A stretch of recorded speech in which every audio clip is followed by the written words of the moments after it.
ايه ده؟ لا لا لا.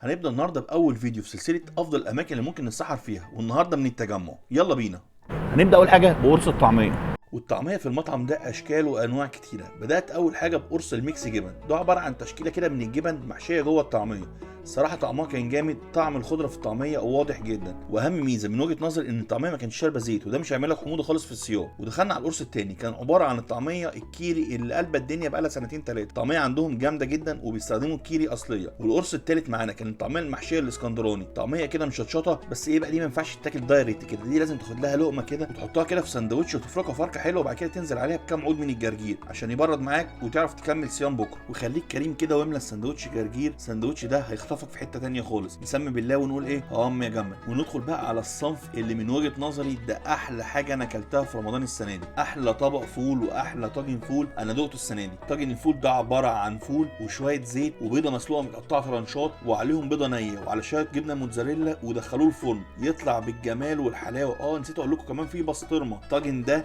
جامد جدا مع قرن الفلفل الجامد قوي ده. لا الطاجن ده احلى حاجه انا اكلتها في رمضان. طاجن الفول ده جاحد قوي. خش. من الاخر ده الطاجن اللي ممكن يخليني اجي من الهرم لغايه التجمع عشان اكل الطاجن دوت. الطاجن ده لازم اللي يروح هناك يطلبه. بتاع ده مجرم مجرم. وجربنا كمان من عندهم قرص بيض الاومليت اللي بالبسطرمه. الصراحه طعم البيض كان حلو، القرص اصلا كان كبير، واللي لفت نظري كمان كميه البسطرمه. تعالى بص، شوف كميه البصل عامله ازاي. شويه الفول اللي بالزيت الحار، لقمه تبقى كبيره كده. وطبعا ملك ملوك السحور، طبق الفول اللي بالزيت الحار على شويه الطحينه والكمون والملح. طعمه كان جامد جدا. الفول عندهم بتدوب متدمسه حلو، الزيت بيستخدموا زيت نوع نضيف جدا. واللي عجبني كمان عندهم طبق الجبنه الفيتا اللي بالطماطم والخيار على شويه زيت الزيتون.